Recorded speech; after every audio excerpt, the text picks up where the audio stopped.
Welcome to my channel. Try to hear the latest story.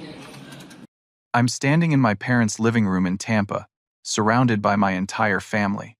My older brother Derek just announced that mom and dad are giving him all 8 rental properties in Florida. Everyone's clapping and congratulating him. He turns to me with this smug grin and says, "I'm getting nothing."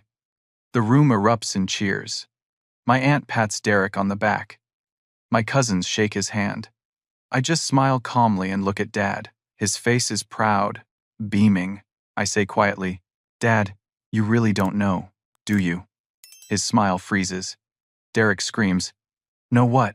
Let me back up and explain how we got here. My father, Gerald, is 72 years old. My mother, Patricia, is 70. They built a rental property empire in Florida over 40 years, starting with one duplex in Clearwater back in 1983 and expanding to 8 properties across Tampa, Orlando, and Fort Myers. These weren't mansions or luxury condos. They were solid, middle-class rental homes and small apartment buildings. Blue-collar properties for blue-collar tenants. Dad worked construction during the day and fixed up properties at night. Mom kept the books and dealt with tenants. They sacrificed everything to build this. My brother Derek is 38, 6 years older than me. Has always been the golden child. Charismatic, loud, confident in that way that makes people think he knows what he's doing even when he doesn't. Has got Dad's build, thick shoulders, and a booming voice. He took over the family's property management business 5 years ago when Dad's hips started giving him trouble. Everyone saw it as the natural succession. Derek staying local, learning the business, carrying on the legacy. I'm the other son, the one who left. After college at the University of Florida, I moved to Atlanta to work as a financial analyst for a mid-sized investment firm. Nothing glamorous, but steady work that I'm good at. My parents always saw this as abandonment. Why would I leave Florida? Why would I turn my back on the family business? They never understood that I needed to be my own person, not just Gerald's younger son living in Derek's shadow. 3 weeks ago, Dad called everyone together for what he termed the official inheritance meeting. Mom's health has been declining. Early-stage dementia that comes and goes. Some days she's sharp as ever. Other days she can't remember what year it is. Dad wanted everything settled while they were both still alive to see it through. He invited the extended family too. My Aunt Linda, Dad's sister, who's always had opinions about everything. Uncle Frank, Mom's brother, a retired police officer with a stern face and sterner judgments. And my cousins, Tyler and Morgan, both in their mid-30s, both living in Jacksonville and running their own businesses.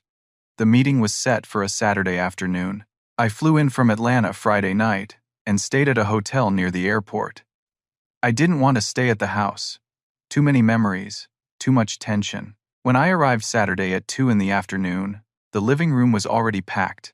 Aunt Linda sat on the floral couch. Uncle Frank in the recliner, Dad usually claimed. Tyler and Morgan stood by the window. Mom sat in her chair near the fireplace, looking confused, occasionally asking what we were all doing there. Derek stood at the front of the room like he was giving a corporate presentation. He had printed documents in a leather folder and had even hooked up his laptop to the television screen. When everyone settled, he cleared his throat and began. "Thank you all for being here," he said, his voice full of that confident authority he'd perfected over the years. "As you know, Mom and Dad have worked incredibly hard to build something meaningful for this family. 8 rental properties across Florida, steady income, generational wealth. And, for the past 5 years, I've had the privilege of managing these properties, maintaining them, dealing with tenants, handling repairs, maximizing their value." He clicked a button, and a PowerPoint slide appeared on the TV. Revenue charts, occupancy rates, maintenance records. It looked professional, polished. Derek had always been good at presentations. The properties currently generate approximately $20,000 per month in total rental income, Derek continued. After expenses, that's roughly $12,000 net per month, $144,000 per year. Not bad for properties that were paid off years ago. Aunt Linda nodded approvingly. Uncle Frank grunted his agreement. Tyler and Morgan exchanged glances, but said nothing. Derek clicked to the next slide. Now, Dad and I have discussed the future extensively. He and Mom want to ensure the properties stay in the family and continue to generate income for years to come. They also want to make sure the person managing them has the experience, the commitment, and the presence to do it right. He paused for effect, then smiled at me. Not a warm smile, a victorious one. That's why Mom and Dad have decided to transfer all 8 properties to me, full ownership. I'll continue managing them, and I'll make sure Mom and Dad are taken care of for the rest of their lives. As for Ike, he shrugged. Well, he made his choice when he moved to Atlanta. He chose his career over family, so he's getting nothing. The room erupted. Aunt Linda stood up and hugged Derek. You've earned this, sweetie. You really have. Uncle Frank shook Derek's hand.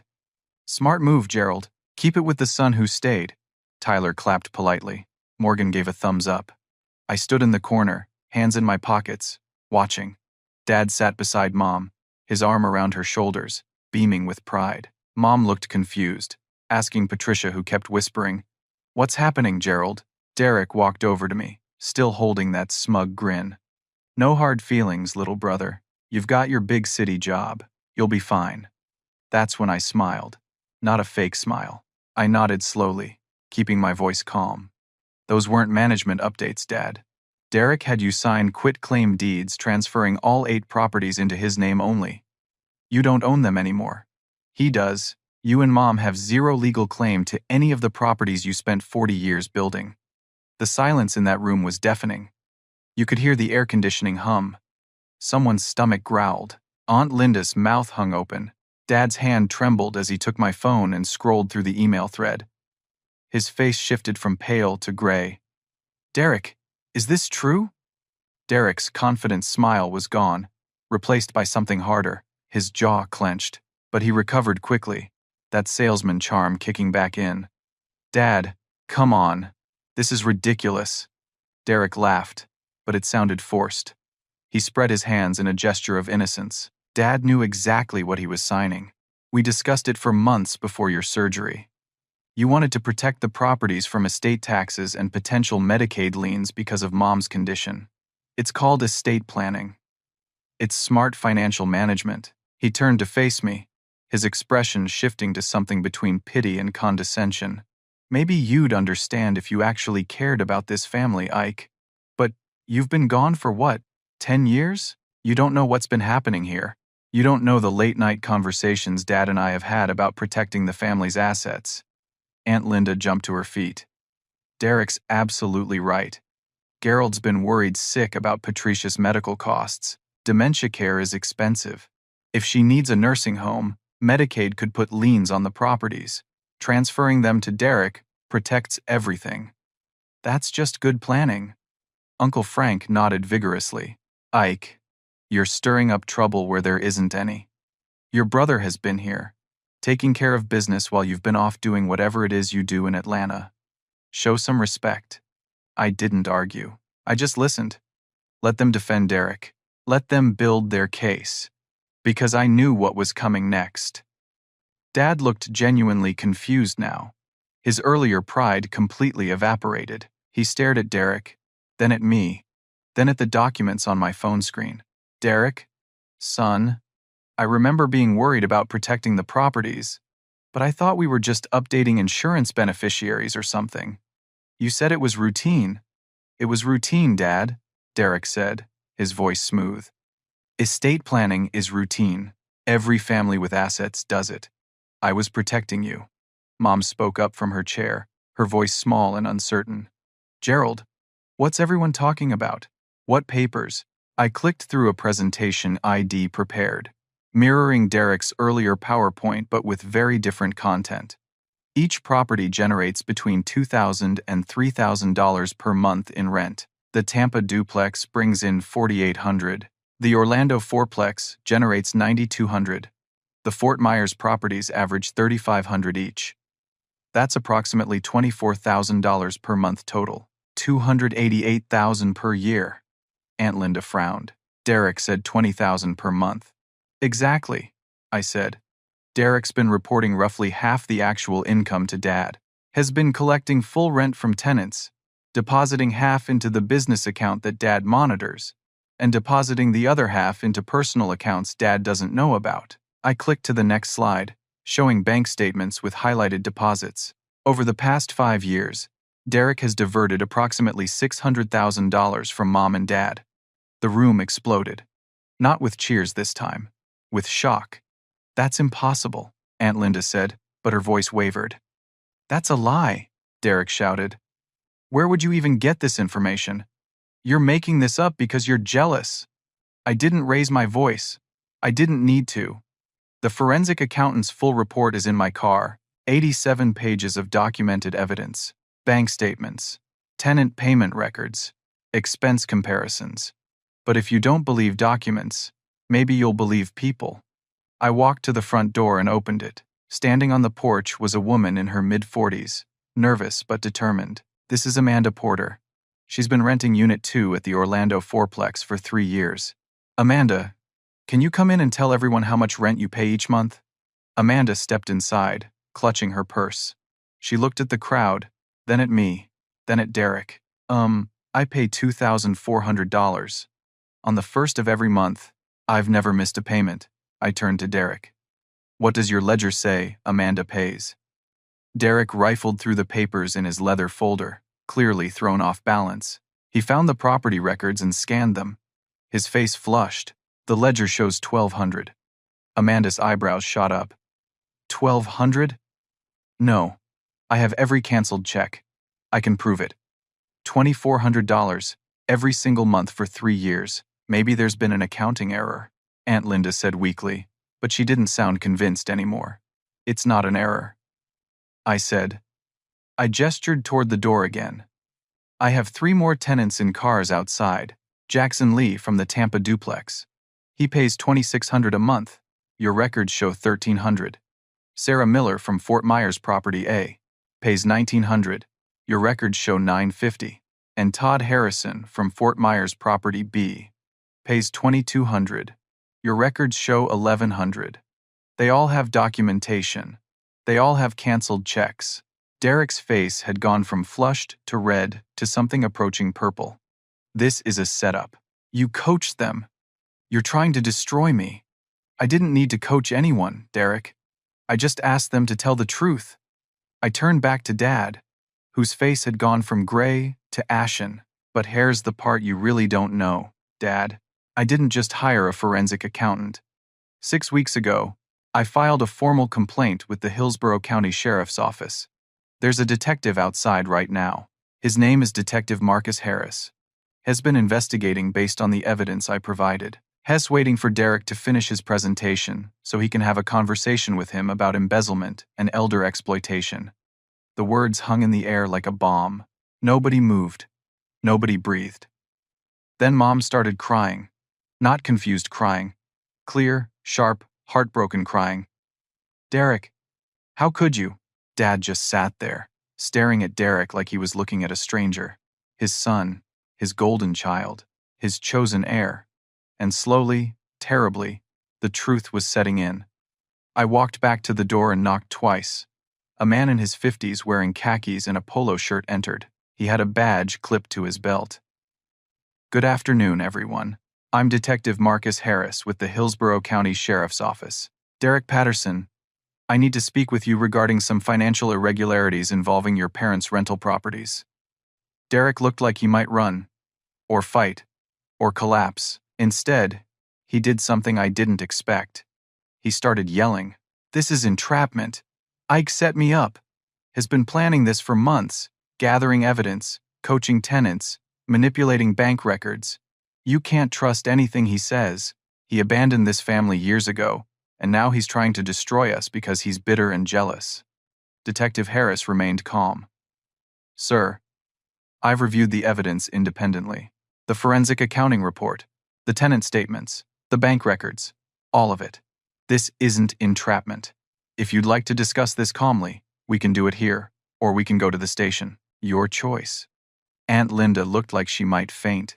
Uncle Frank had gone quiet, his stern expression replaced with something like horror. Tyler and Morgan backed toward the door, clearly wanting no part of what was unfolding. Then Derek tried a different tactic. He turned to Dad, his voice breaking, tears forming in his eyes. Dad, please. Maybe I made some accounting mistakes. Maybe I wasn't keeping perfect records, but I've been working 80-hour weeks managing these properties. I've been doing everything for this family. Don't I deserve extra compensation for all that work? Don't I deserve something for my sacrifice? Dad's voice, when he finally spoke, was barely a whisper. You stole from us, Derek. From your own parents. I didn't steal, Derek insisted. I took what I earned, what I deserved. You have no idea how hard I've worked while Ike was off living his life. Detective Harris stepped forward. Mr. Patterson, I need to examine those quitclaim deeds you mentioned, the ones signed during your father's hip surgery. Derek, desperate now, grabbed the documents from his folder and handed them over. Detective Harris flipped through them, his expression neutral but his eyes sharp. These were notarized by someone named Chelsea Morgan. Is she present? Morgan, my cousin, raised her hand nervously. Her voice shook. I'm a notary. Derek asked me to notarize some documents about 6 months ago. He said it was routine property stuff. I didn't really read them carefully. His family, so I trusted him. Detective Harris made a note. Did you witness Mr. Gerald Patterson signing these documents? Morgan hesitated. No. Derek brought them to me already signed. He said his dad had signed them at the hospital and just needed the notarization finalized. That's a problem, Detective Harris said. Notarization requires the signer to be present and to acknowledge the signature in front of the notary. These documents may not be legally valid. Hope flickered in Dad's eyes for the first time since the meeting started. But Derek wasn't done fighting. Even if the deeds aren't perfect, Dad wanted me to have the properties. He told me 100 times I was his legacy, that I was the son who mattered, that Ike didn't care about the family business. And that's when Mom spoke, clearly, sharply, with a lucidity that startled everyone in the room. Gerald, there's something you need to know. Something I've been keeping from you.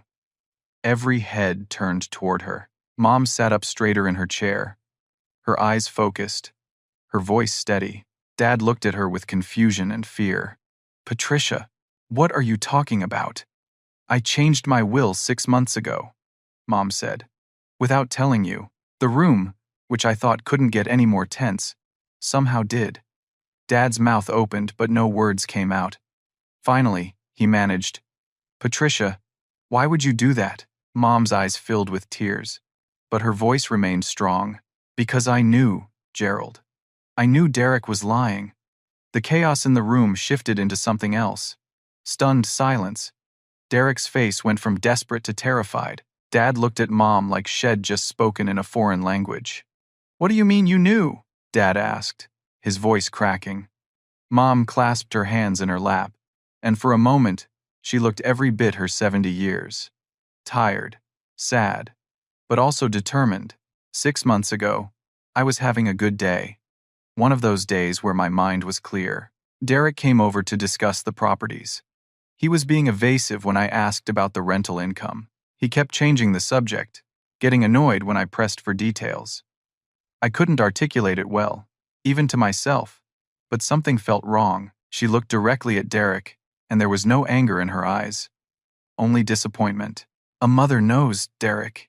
Even with the dementia, even with the confusion, somewhere deep down I knew my son was lying to me. Aunt Linda sat down heavily on the couch. Patricia, why didn't you say something?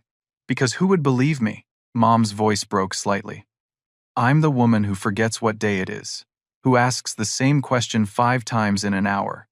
If I'd accused Derek of stealing, everyone would have said it was the dementia talking, that I was confused, that I didn't understand the financial arrangements. She turned to Dad, and her expression softened. And because Derek is your favorite, Gerald. He always has been. If I'd told you I suspected him, you would have defended him.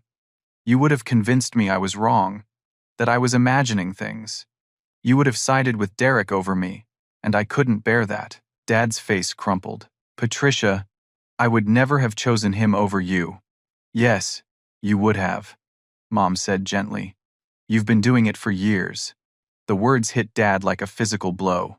He opened his mouth to protest, but nothing came out because somewhere, deep down, He knew she was right.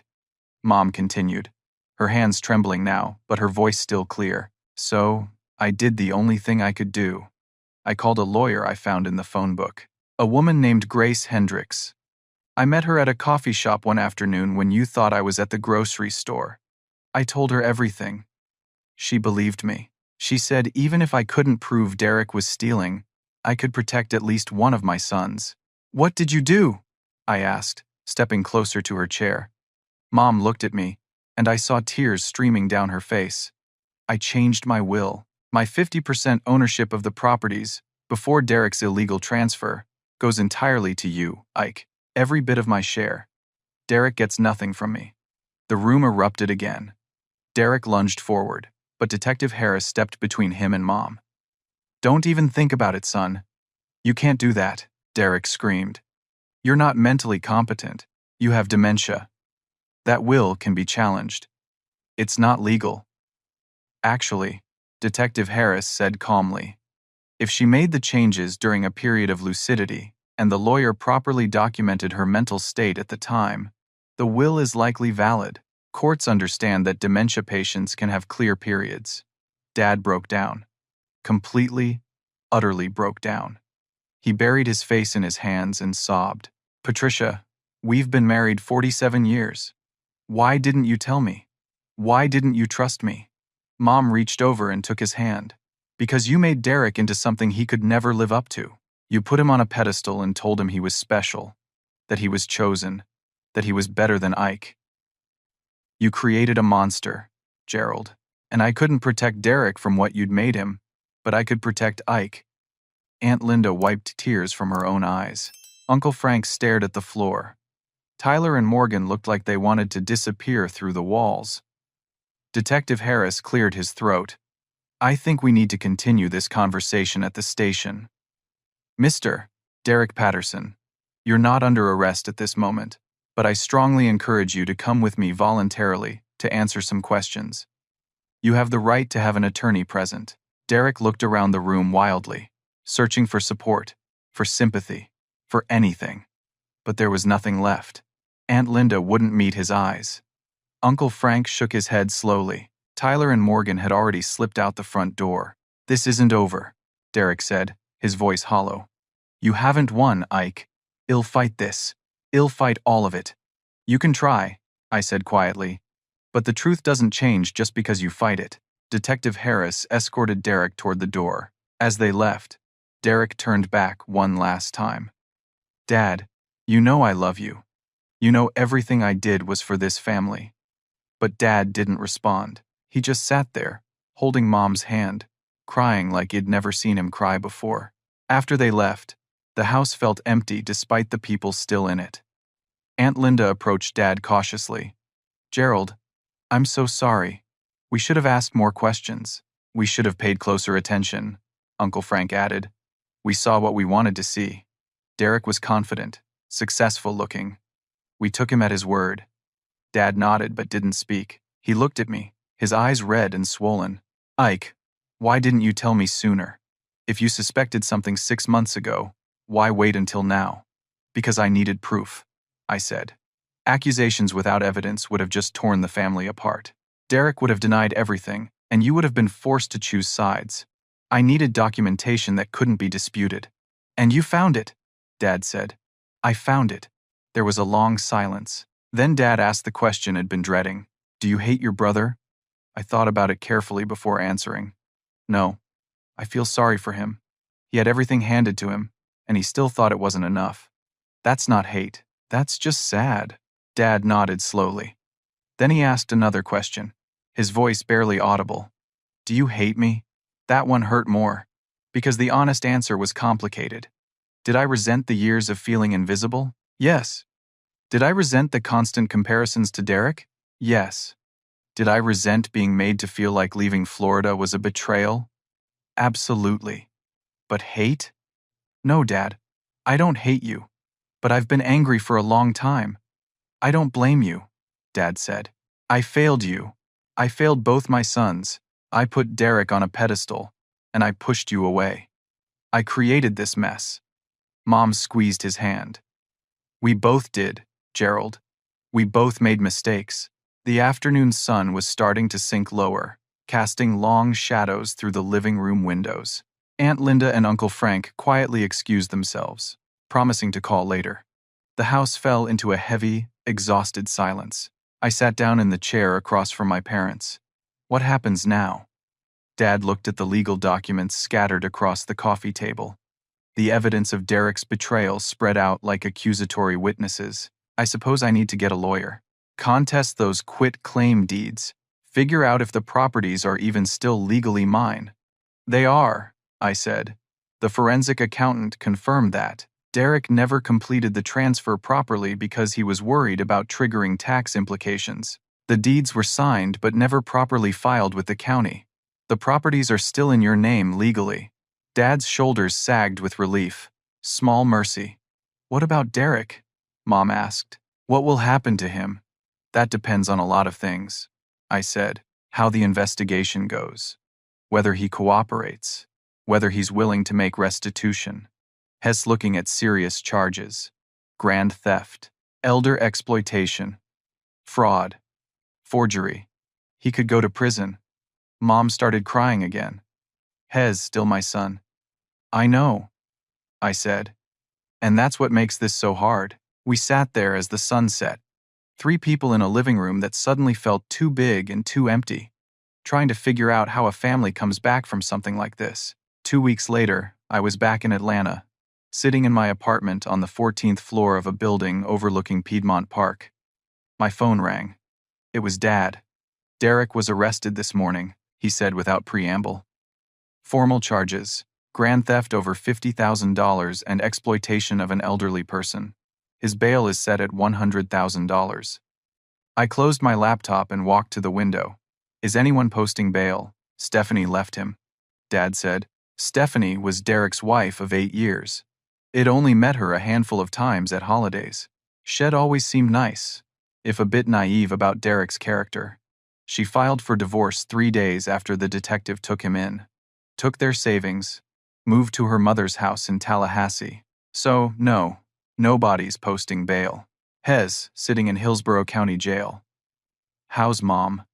Not good. She keeps having these moments where she forgets Derek's in jail and asks when he's coming over for dinner. Then I have to remind her.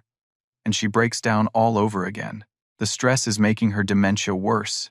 The doctor says I need to consider memory care facilities sooner rather than later. The guilt hit me like a punch to the stomach. Dad, I'm sorry. I never wanted it to come to this. Don't apologize, Dad said, and his voice was firm. You did the right thing. If you hadn't investigated, Derek would have bled us dry, and we never would have known until it was too late. You saved us, even though saving us hurt. There was a pause. Then Dad said, I've been seeing a therapist. That surprised me. Really? Yeah. Doctor named Barbara Chen. She specializes in family dynamics and elder care issues. I went because I couldn't sleep, couldn't eat, kept thinking about everything I did wrong, all the ways I failed you and Derek. Dad, you don't have to, let me finish.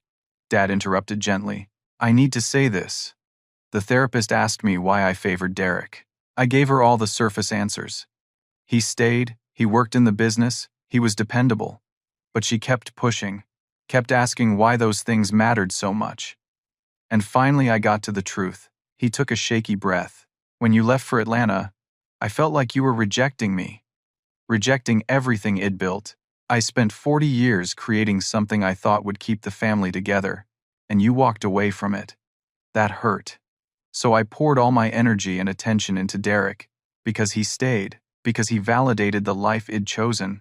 I sat down on my couch, phone pressed to my ear. I never meant it as rejection, Dad. I know that now. The therapist helped me see that you leaving was about finding yourself, not leaving me behind. But at the time, all I felt was abandoned. So I turned Derek into my legacy project. I gave him responsibility, authority, trust. I made him think he was special, that the rules didn't apply to him the same way they applied to everyone else. I created the entitlement that led to him stealing from us. Derek made his own choices. I said, he did. But I gave him permission to think he deserved more than had earned. I'm responsible for that. We sat in silence for a moment. 2,000 miles of phone line connecting us. Dad, can I ask you something? Anything. When did you figure out Derek was stealing? There was a long pause. Then, 6 months ago. My stomach dropped. What? Derek made a mistake. He deposited a tenant's check into the wrong account. The business account instead of his personal one. When I was reviewing statements, I saw the deposit was double what had reported for that property. I confronted him about it. He told me it was a bookkeeping error, that the tenant had paid double rent by mistake and had fixed it. I wanted to believe him, so I did. You knew for 6 months, I said, and I couldn't keep the edge out of my voice. I suspected. I didn't know for sure, and I didn't want to know for sure. Because knowing for sure meant admitting my golden child was a thief. It meant admitting he'd been wrong about everything. So I buried it. I convinced myself it was just a one-time mistake. I chose willful ignorance over truth because the truth was too painful. Dad, let me finish. Your mother suspected too. That's why she changed her will. She was braver than me. She acted. I just hoped the problem would go away. When you called 6 weeks ago and said you were investigating Derek's financial management, part of me was relieved, because it meant someone else would force me to face what I couldn't face on my own. I didn't know what to say. The betrayal felt deeper now. Not just Derek stealing, but Dad knowing and doing nothing. I'm a coward, Ike. I let my pride and my denial hurt both my sons, and I'm sorrier than I can ever express. Are you telling me this because your therapist said you should? I asked. I'm telling you because you deserve the truth. All of it. Even the parts that make me look terrible. I stood up and walked back to the window. Joggers ran through the park below, life continuing. Indifferent to our family drama. I need some time to process this, Dad. Take all the time you need. But Ike, yeah, I'm proud of you. I should have told you that 20 years ago, but I'm telling you now. You turned out better than I deserved. After we hung up, I sat on my couch for hours, watching the sun set over Atlanta, thinking about families and betrayal and the complicated math of forgiveness. 3 days later, Derek's lawyer called me.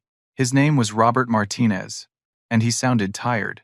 Mr. Patterson, your brother wants to speak with you. Hez, hoping you'll visit him in jail. Why would I do that? Because he wants to make a deal. Hess willing to plead guilty and cooperate fully in returning the stolen funds if you'll agree to testify on his behalf at sentencing. Ask for leniency. Why would I ask for leniency? Because despite everything, Hess still your brother.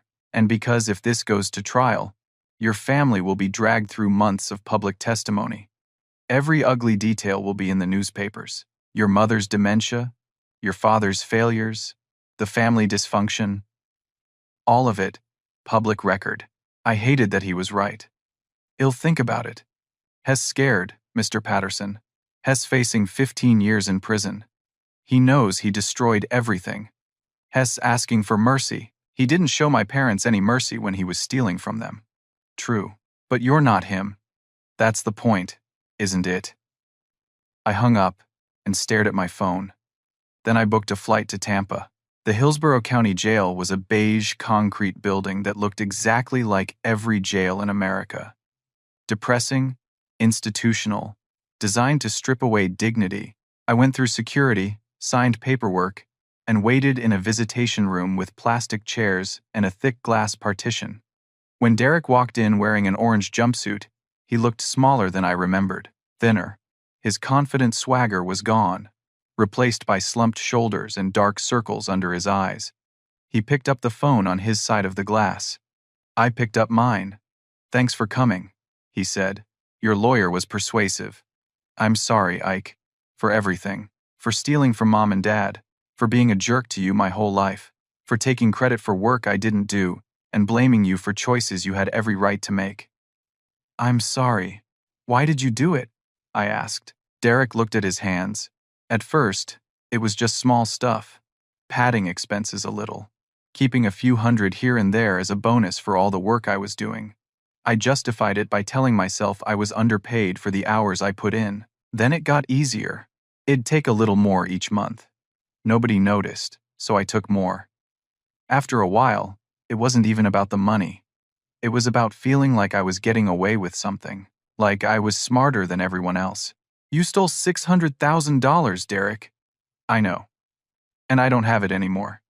Some of it went to pay off credit card debt. Some went to Stephanie's spending habits. Some went to failed investments. I thought I could turn it into enough money to pay Mom and Dad back before anyone noticed.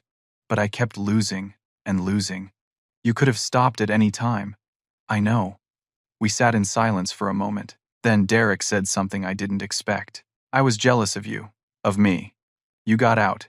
You made something of yourself without Dad's business, without the family name. You proved you could succeed on your own terms. I stayed and felt trapped. The business was supposed to be my future, but it felt like my prison. Everyone expected me to be grateful for the opportunity, but I hated it, and I hated that you had the courage to leave while I stayed and played the dutiful son.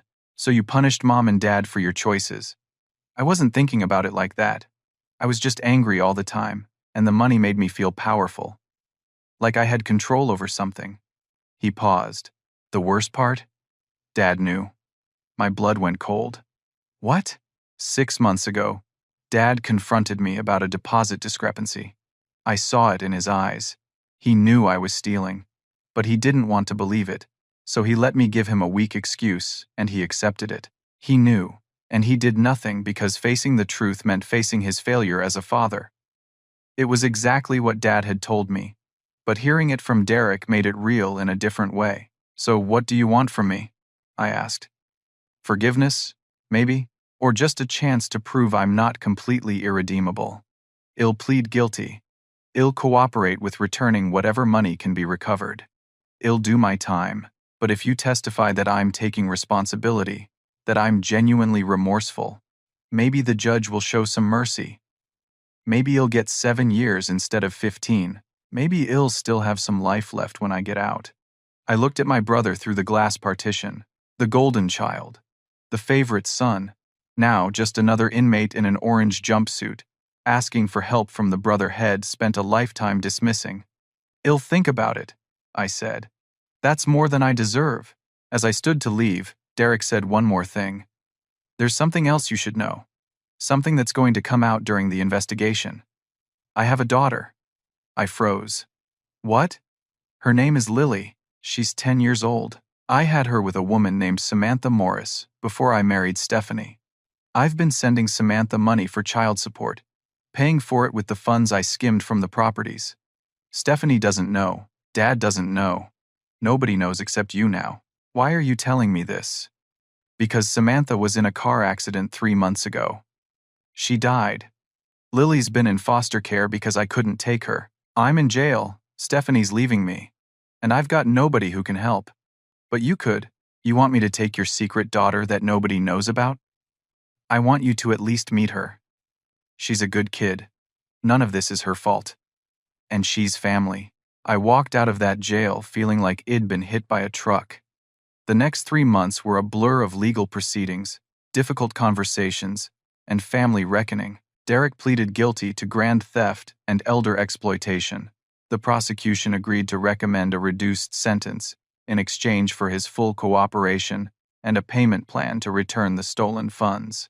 The quitclaim deeds were officially voided by the court. The properties returned fully to Dad's ownership.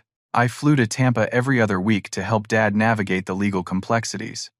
We hired a trust and estates attorney named Margaret Sullivan, who helped restructure everything properly.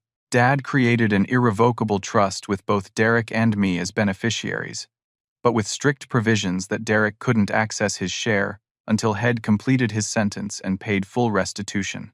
During one of these visits, Dad and I sat in his living room late at night. Mom had gone to bed hours earlier.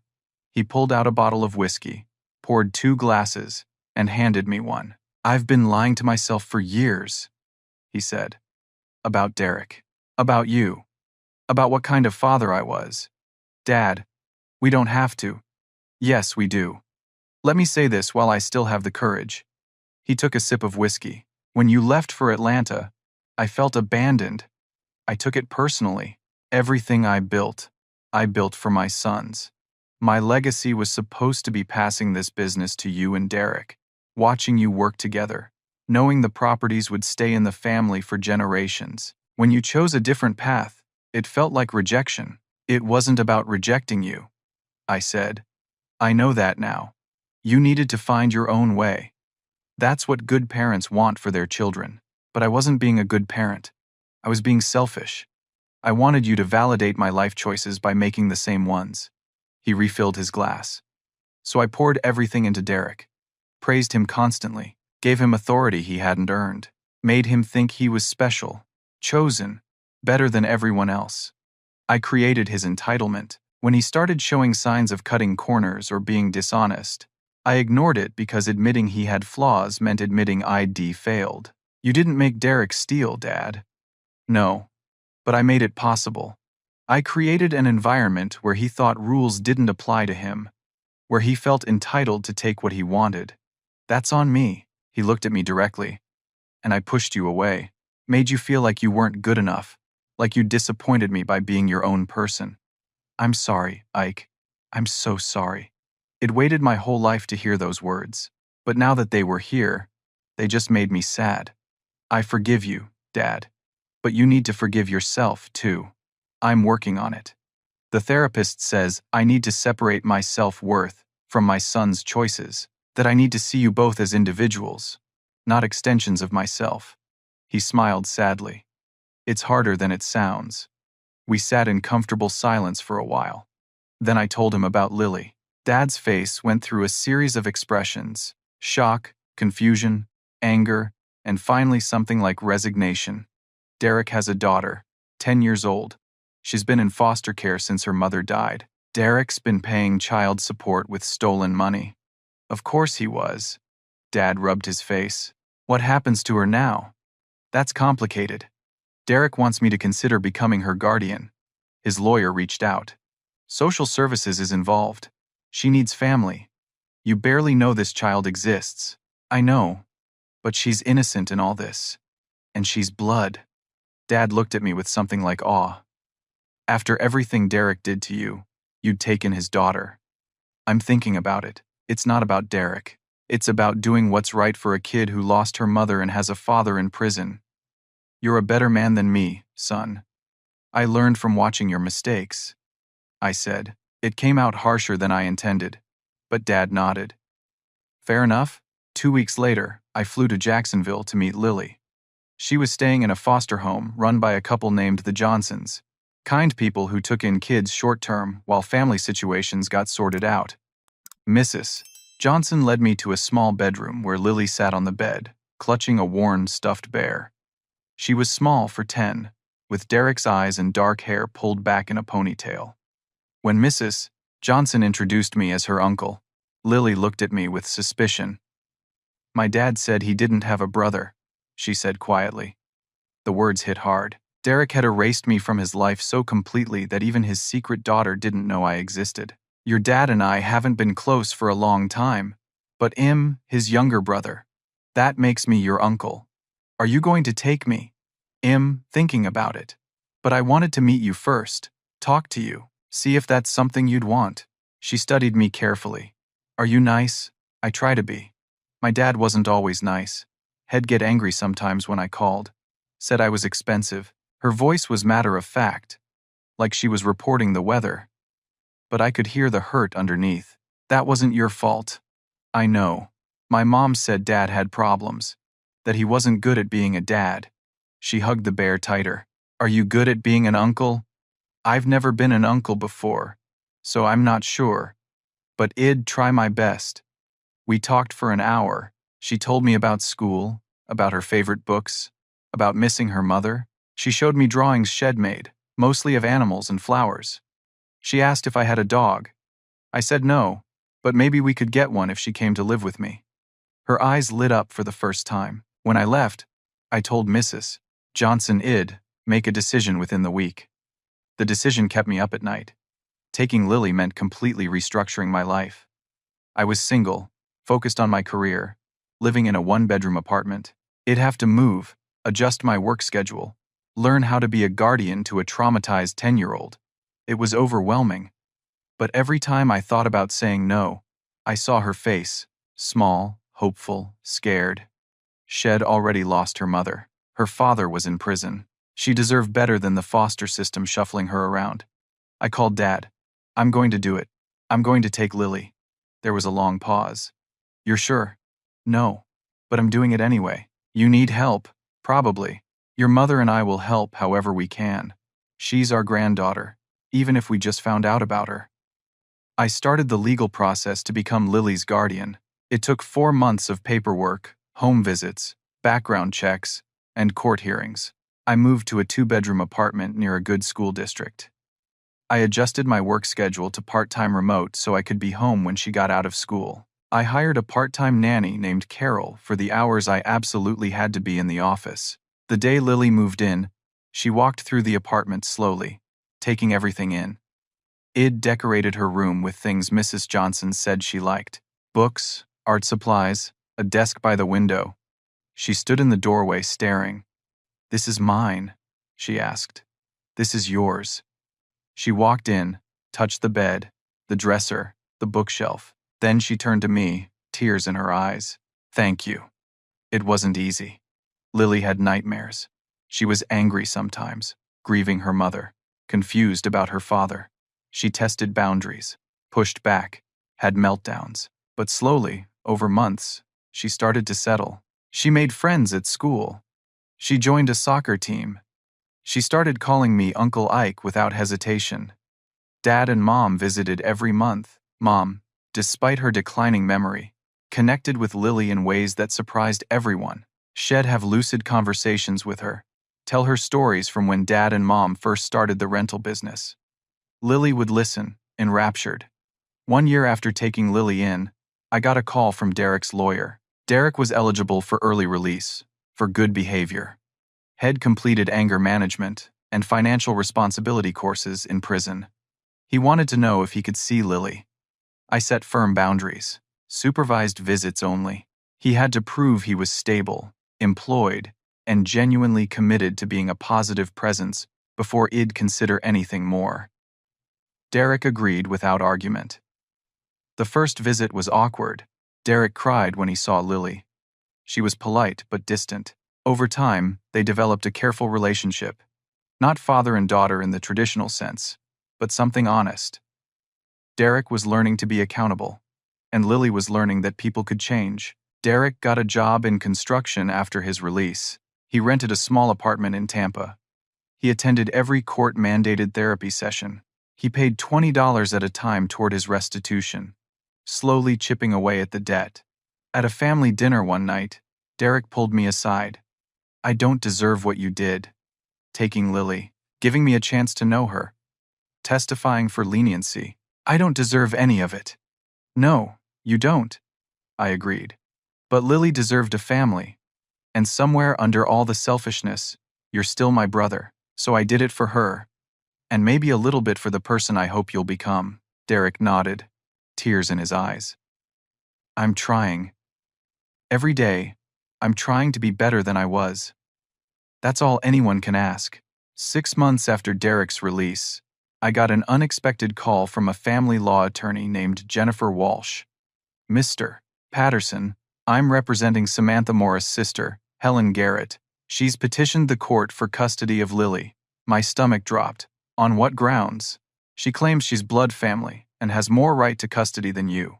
A non-parent who only entered Lily's life a year and a half ago. She says Lily should be with her maternal family, not with the family of the father who neglected her." Where was Helen when Lily was in foster care? Why didn't she step up then? She claims she didn't know about Lily's situation until recently. She's been living in California and says Samantha was estranged from the family. She only learned about Samantha's death and Lily's foster placement through a mutual friend a few months ago. I felt panic rising. Lily was thriving. She was happy. Moving her again would be devastating. What do I need to do? We go to court. You demonstrate that Lily's best interests are served by staying with you. Show stability, consistency, emotional bonds. The fact that you're not biologically related works against you, but the time you've invested and the relationship you've built works in your favor. The next 2 months were stressful. Helen Garrett flew in from California for court dates. She was in her mid-40s, stern-faced, carrying photos of Samantha and talking about how she'd take Lily back to California to live near the ocean, give her a fresh start away from the family that had caused so much pain. In court, Helen's lawyer painted me as a man with no parenting experience, who took Lily out of obligation, not love. They pointed out I was single, worked full-time, and had only known about Lily's existence because of Derek's criminal case. My lawyer, Margaret Sullivan, who'd become my go-to for all legal matters, countered by bringing in testimony from Lily's teachers, her therapist, Carol the nanny, and even Dad and Mom. They all spoke about Lily's transformation from a scared, grieving child to a confident, happy kid. Her grades had improved. She'd made friends. She felt safe. The judge asked to speak with Lily privately. She spent 30 minutes in chambers with her. When they returned, the judge looked thoughtful. "This is a difficult decision," Judge Crawford said. "Blood family carries weight, but so does stability and the best interests of the child. I've reviewed all the testimony, all the evidence, and most importantly, I've spoken with Lily herself." My heart pounded. Lily sat beside me, holding my hand tightly. Lily expressed a clear preference to remain with her Uncle Ike, Judge Crawford continued. She spoke about her home, her school, her friends, her grandparents who visit. She spoke about feeling safe and loved. While Miss Garrett's intentions are admirable, uprooting Lily at this point would not serve her best interests. Custody remains with Mr. Isaac Patterson. Relief flooded through me. Lily burst into tears and hugged me. Helen Garrett looked disappointed but not surprised. She approached us afterward. "I just wanted to do right by my sister's memory," she said. "Samantha and I weren't close, but she was still my sister. I thought maybe I could give Lily something, family." "She has family," I said. "You're welcome to be part of her life if you want. Write to her, visit, be her aunt. But her home is with me." Helen nodded. "Maybe I will. She looks happy with you. That matters more than my guilt about not being there sooner." After court, I took Lily out for ice cream. She was quiet, picking at her cone. Finally, she said, "Uncle Ike, do you think my dad is a bad person?" I chose my words carefully. "I think your dad made bad choices, really bad ones. But he's trying to be better. People are complicated, Lily. They can do terrible things and still have good in them. The question is whether they're willing to change. Are you glad you're my uncle? Every single day. Even when I'm annoying. Especially then." She smiled, and it lit up her whole face. That evening, I got a call from Derek. "Had heard about the custody challenge. Thank you for fighting for her. You didn't have to." "Yes, I did. She's mine now. Not biologically, but in every way that matters. I know. And I'm grateful. I don't have much, Ike, but whatever I can do to help, I will. I want to be part of her life, even if it's small. Even if all I am is her dad who messed up but is trying. That's all she needs you to be. Honest. Present in the ways you can be. No more lies. No more shortcuts. No more lies," Derek agreed. 2 years after the inheritance meeting that tore our family apart, we gathered for Thanksgiving. This time at Dad and Mom's house, which they downsized to a smaller place near a memory care facility where Mom spent most of her days now. She was declining, her lucid moments rarer, but she was comfortable and safe. The gathering was smaller, just immediate family. Dad, Mom, me, Lily, and Derek. Aunt Linda and Uncle Frank had moved to North Carolina to be closer to their own kids. Tyler and Morgan sent cards but kept their distance, still uncomfortable with the family drama. Derek sat at the far end of the table, quiet, respectful. Head brought a modest gift for Lily, a book about marine biology she'd mentioned wanting. She thanked him politely. Their relationship was still careful, still rebuilding, but there was genuine effort on both sides. Dad carved the turkey, his hands steady. Head aged in the past 2 years, but there was a peace about him now. The therapy had helped. Confronting his mistakes had freed him somehow. Before we ate, Dad stood to make a toast. 2 years ago, we almost destroyed ourselves. Over money, over pride, Over refusing to face hard truths, I almost lost both my sons. But we survived, not because we're perfect, but because we finally got honest. He looked at me, his eyes watering.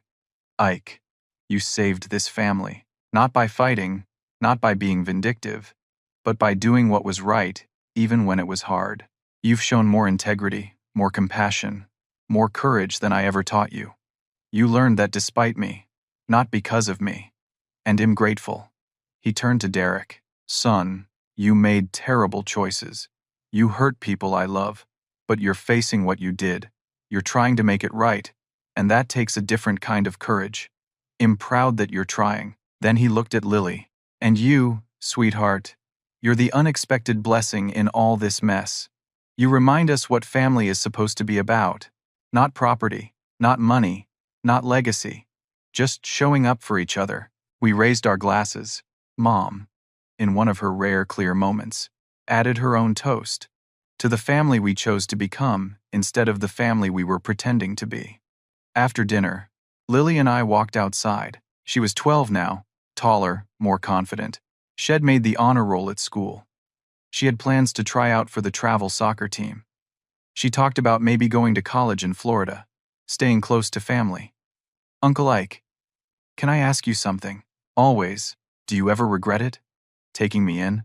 Your life would be easier without me. I stopped walking and turned to face her. Lily, you are the best thing that ever happened to me. You know why? She shook her head. Because you taught me what really matters. Before you, I was so focused on my career, on proving I didn't need anyone. I was successful but empty. You filled that emptiness. You gave me purpose. So no, I don't regret it, not even for a second. She hugged me tight. I love you, Uncle Ike. I love you too, kiddo. 2 years after Thanksgiving, I'm sitting in my living room in Atlanta. Lily is 14 now, a freshman in high school.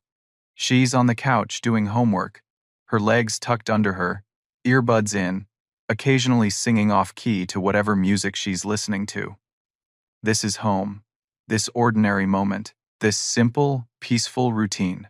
The rental properties are still in Dad's name, managed now by a professional property management company with oversight. Derek continues to pay his restitution, $20 at a time. He'll be paying for another 15 years, but he pays consistently. Has been promoted to shift supervisor at his construction job. He has a small apartment, a used truck, and a life that's honest if not impressive. Dad is 76 now. Mom's dementia progressed to the point where she needed full-time memory care. She passed away 6 months ago, peacefully, in her sleep. At the funeral, she was buried in her favorite blue dress. Dad held my hand on one side, Derek's on the other, and we cried together for the woman who loved us despite our failures. In her final will, executed during one of her last lucid periods, Mom left her share of the properties to me, just as Shed promised.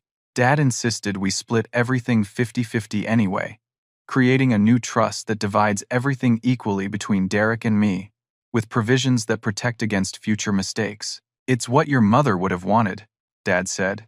Not the division she made in anger and fear, but the one she would have made in peace and forgiveness. I accepted. On one condition, Derek had to agree to continue therapy, maintain employment, and complete his restitution before accessing his share. He agreed without hesitation. The properties generate steady income. Dad kept 2, sold the rest. The money is in trusts for Lily's education and for Dad's care as he ages. There's enough. Not wealth, but security, comfort, peace. Derek and I have dinner once a month when I'm in Florida visiting Dad. We don't talk about the past much. Instead, we talk about Derek's work, about Lily's school achievements, about Dad's health. We're not best friends. We probably never will be, but we're brothers who have learned to be honest with each other, and that's enough. Last month, Derek said something I didn't expect. You know what's weird? I'm happier now than I was before, when I had everything. The money, the status, Dad's approval. I was miserable and didn't even know it. Now I have almost nothing, but I feel free. Free from what? I asked. Free from pretending. Free from trying to be someone I wasn't. free from the lie that I was special and deserved more than everyone else. He smiled, and it was genuine. Turns out, being ordinary is pretty great. I think about the inheritance meeting often, standing in that living room, watching Derek claim everything, seeing the family cheer for him. I remember the moment I spoke up, the moment I asked Dad if he really knew what Derek had done. That moment changed everything. But the real change didn't happen in that dramatic confrontation. It happened in the months and years that followed, in difficult conversations, in therapy sessions, in courtrooms and jails and foster homes, in the daily choice to do what's right even when it's hard. I learned that inheritance isn't something you're given. It's something you earn through character. Derek inherited properties but lost his soul for a while. Hess earning it back now, slowly, painfully, honestly. Dad inherited a business but almost lost his sons. Hess learning that legacy isn't about property or money, but about the values you pass on through how you live.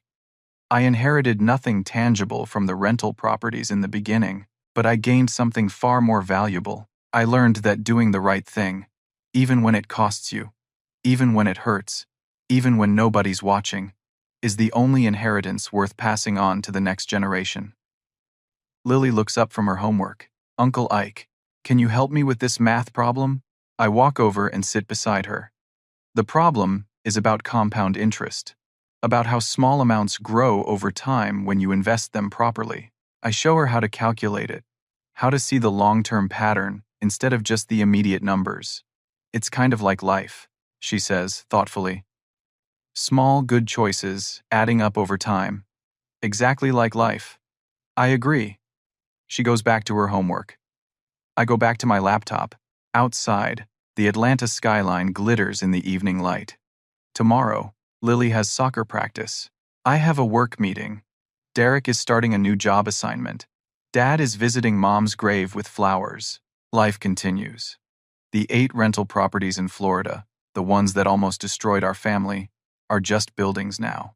Structures of wood and brick that house tenants and generate income. They're not our identity. They're not our worth. They're just property. The real inheritance is sitting beside me doing algebra homework, singing off-key, growing into a thoughtful young woman who knows that family isn't about what you're given but about showing up for each other. The real inheritance is a brother who fell and is learning to stand again. The real inheritance is a father who finally understands that his son's worth was never tied to whether they stayed or left, but to the men they chose to become. I look at Lily and think about the question Derek screamed 2 years ago in that living room. "Know what?" Head shouted when I told Dad he didn't really know what was happening. Now I have the answer. Not the surface answer about stolen money and forged documents. The deeper answer. Dad didn't know that his favoritism was destroying both his sons. He didn't know that Derek's confidence was covering desperation. He didn't know that it'd been hurting for years, feeling invisible and rejected. He didn't know that Mom was protecting me in the only way she could. He didn't know that the properties Head built to create legacy were actually driving wedges between everyone he loved. But most of all, he didn't know that the greatest inheritance he could give us had nothing to do with real estate. It was the inheritance of choosing truth over comfort, accountability over enabling, forgiveness over grudges, and love that demands growth instead of love that accepts destruction. That's what I'm passing on to Lily. Not property, not money, but the knowledge that your worth isn't determined by what you inherit or what you achieve. It's determined by how you treat people when they're vulnerable, how you stand up for truth when it's costly, and how you show up for family even when they don't deserve it. 2 years ago, I had nothing. No inheritance, no properties, no recognition from my father. Today, I have everything that matters. A daughter who isn't biologically mine, but is mine in every way that counts. A brother who is slowly becoming someone I can respect. A father who finally sees me. And a clear conscience that comes from knowing I did what was right, even when it was hard. That's the inheritance I'll pass on to Lily. Not wealth, but wisdom. Not property, but principles. Not houses in Florida, but a home built on honesty and love. And that, more than 8 rental properties ever could, is what real family legacy looks like. Before I finish, I want to ask you something. Have you ever had to choose between keeping peace and standing up for what's right, even when it meant causing short-term pain for long-term healing? How did you handle it? Share your thoughts in the comments below. Your story might help someone else facing a similar choice. If this story resonated with you, if it made you think about family, forgiveness, and what really matters in life, please hit that like button and subscribe to the channel. Share this story with someone who might need to hear it, someone who's struggling with family conflict, or someone who's trying to figure out what real integrity looks like. Thank you for listening to my story. Thank you for being part of this journey with me. I hope it reminded you that it's never too late to choose truth, to rebuild what's broken, and to create the family you deserve. Not through blood or property, but through character and commitment. Take care of yourselves and each other. Remember that the best inheritance you can give or receive isn't something you can hold in your hands. It's something you carry in your heart and pass on through how you live. Until next time,